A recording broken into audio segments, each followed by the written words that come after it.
first and foremost, as you're thinking about where within your grocery store you're seeing consumers push back on prices or at least be a little bit more choosy, what does that look like in the ticket when they're walking out the door or the overall basket mix?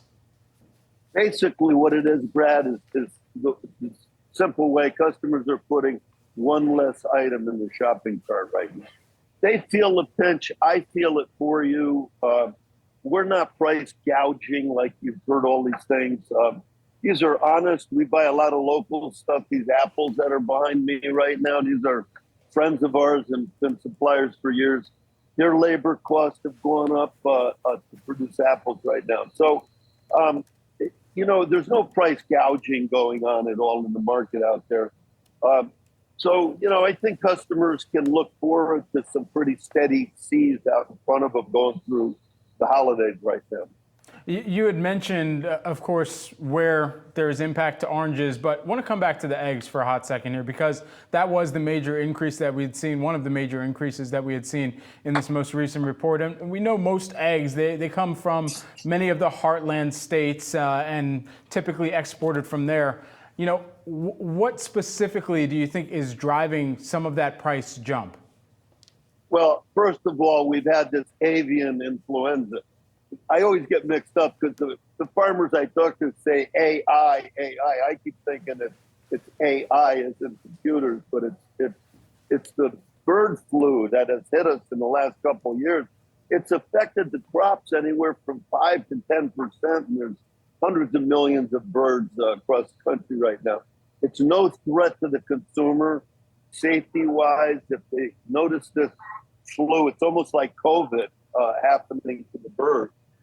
And these farms go on lockdown. Unfortunately, you have to dispose of those birds, the farmer, and it takes 6 months to get your crop back up to normal again. So we're having an impact.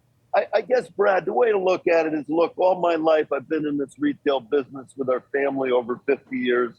Egg prices have always fluctuated all the time. They're usually around $2 a dozen, $3 a dozen. Right now, they're probably shooting up to $4 or $5 a dozen.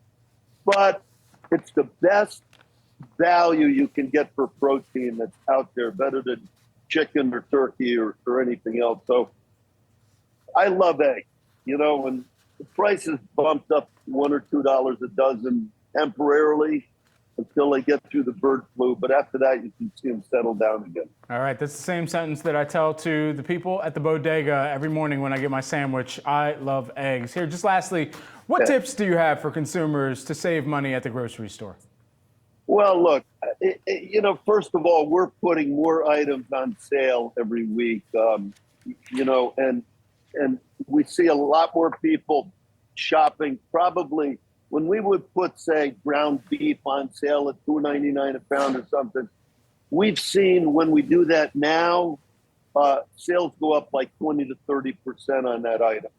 So customers are definitely going for the specials and the sales, which is a great idea. I highly recommend that. The second thing is private label.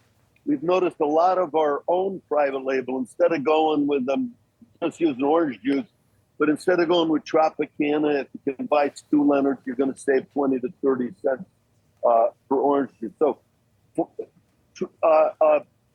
going over toward private label is a good thing. And the other thing I recommend customers stay away from the demos, okay? Yeah. We do about 10 demos a day in the store, and sales usually double when you demo an item, like Costco does it all the time. So yeah. We notice customers tasting but not buying as much. Stu Leonard Jr., CEO and president of Stu Leonards. Stewie, thanks so much for taking the time here with us.